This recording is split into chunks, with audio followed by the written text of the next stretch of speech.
My biggest teaching challenge is the oversized classroom because I want to create genuine relationships with my students. I love teaching, especially music, because I get to share my passion with my students in the hopes it'll inspire them to find what they're passionate about and to follow their dreams. Welcome back. That was Justin Lee, an orchestra and band teacher at Mark Keppel High School in Alhambra, California. He's one of dozens of teachers in our audience joining us on World Teachers Day. He is with us along with the First Lady, Dr. Jill Biden. Give it up. So, by a show of hands, who believes teaching has never been more challenging than right now? Yeah. Oh my God, we got to wave. She was like, help. That was awesome. There was more than just a hand raise. I see you. So last month, I visited Uvalde, Texas. I'm a Texas girl, and 19 students and 2 teachers were gunned down at Robb Elementary School. You visited Uvalde as well. Yes. So how did it impact you as a teacher? Because as a mother, a teacher and a mother, but like, how does it impact you specifically though as a teacher? Oh my gosh, it was devastating. It was so devastating when Joe and I, got out of the car and there were those 19 crosses for the children with their pictures, and Joe and I went up and put our hands on each and every one to know, the parents know that we saw their children. And, having lost a child myself, I mean, it was just devastating when we met with all those families and the teachers' families. And so we know we've got to do more. We've got to do more. We must ban assault weapons.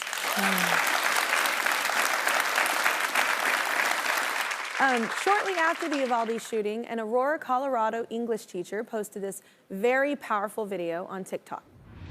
The reality of being a teacher is making sure your door can quickly lock in case there's an active threat. It's having a window cover you can quickly pull down. Loving natural sunlight, but having to pull down your window cover so no one can see inside your classroom. Making sure your safe place is always clear and accessible in the case an active threat happens during your conference or lunch. We have that teacher with us right now. Please welcome Taylor Mora, who teaches 8th grade in Aurora, Colorado. Hello, welcome to the show. Thank you. Thanks for having me. It was so powerful. I was telling you on the break, I was like, I remember worrying about tornado drills as a kid, not these kinds of things. Like, is that why you made this video? Because it's so insane, what you're having to deal with? Yes, I made this video because I wanted to show the daily reality that teachers, we have to go through and the things that we have to think of. Yep.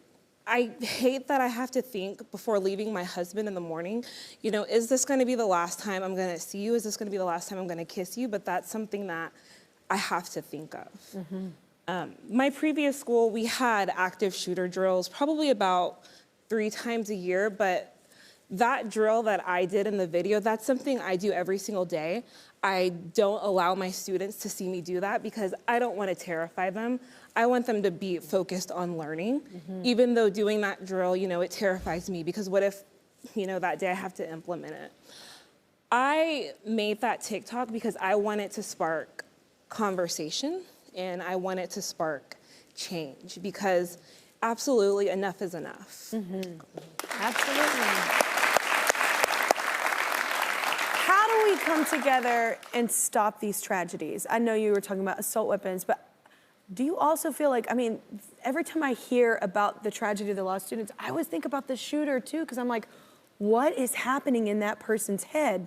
Like, what is going on in their world that's where they went? Like, we have also failed them, and it's, I don't know. I don't know how this gets fixed, Well, I think there's several things, Kelly. Like you said, I did this exact same thing in my classroom last week.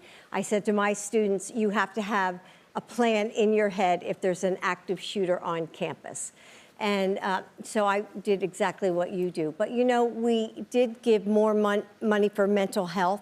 So hopefully it'll help kids in the schools that are dealing with problems like the shooter. And I think that we just have to come together and have common sense gun laws and pass them. We are back with First Lady Dr. Jill Biden.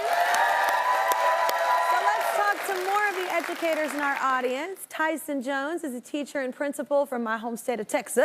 What's your question, Mr. Jones? Hi, Kelly. Hi, Dr. Bryden. First of all, what an honor to be talking to you both. You could say some people wait a lifetime for a moment like You did it. Oh, you did it. So I've been in education for 14 years. I taught second grade, I taught fourth grade, and now I'm the proud principal at Sigler Elementary School in Plano, home of the Sigler Stars. Woo -woo. Yeah. So our teachers, I'm blessed. I have phenomenal teachers at my campus. And I've noticed, though, just as a nation, over the past few years especially, it seems like there's a growing amount of distrust between schools and parents and communities, whether that's how we are choosing to solve a discipline situation or how we're addressing social emotional learning.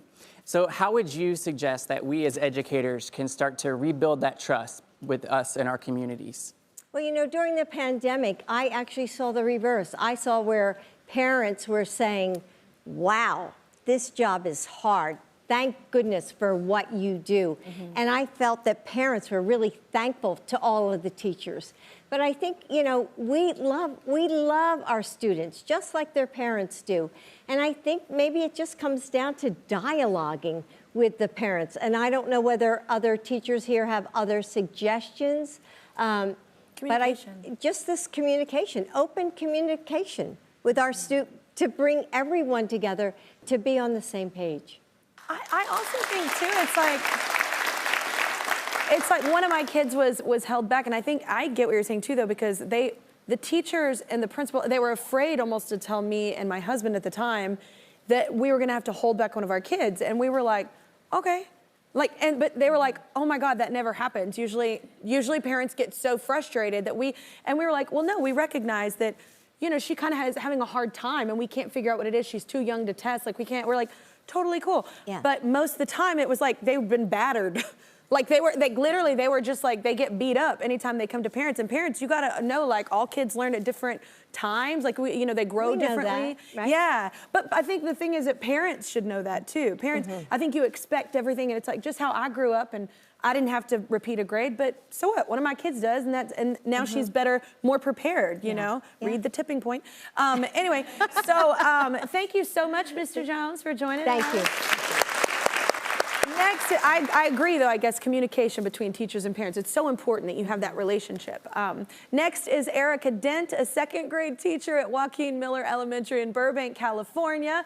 Hello, how are you doing today? Good, thank you. Thank you. So, what's your question? Well, hi, Kelly. Hi, Dr. Biden. Hello. I absolutely love teaching. I knew from a very young age that I wanted to teach when I thought passing out papers was the coolest thing you could do. And then as I grew older, I knew I wanted to help shape lives. And it wasn't until my 9th grade year that I had my first teacher of color, so I know the importance of representation. But I am concerned. I know that I feel, and I'm pretty sure other educators in the room feel, that teaching is getting harder. I know not many people are entering the profession, and so many teachers are considering quitting. What do you think we should do to be able to keep this diverse group of teachers and then also help feel supported? So I think, you know, we are our own best advocates, I think, for the profession. We know how much we love teaching. It's who we are, right? And so I think we're the ones, we have to be the messengers that go out and spread the word. Like, if you're in some job that you don't like, come and teach, because you'll find meaning every day. You'll find that you can change someone's life. And what our administration is doing, which I love, is that they are now paying for apprenticeships. We're going to pay you until you get your teaching certification. So now these teaching apprenticeships are one of the things that we're aiming for. Plus, we must have more teachers of color. And I know that you said it was important for you to see someone that maybe looked like you when you were, but it's also important for my kid to see all different walks of life. Yeah. Like, I think that's just as important. Like, representation isn't just for one type of person, it's for everyone to see everything. That's the important part. Yeah. Thank you so much. Thank you.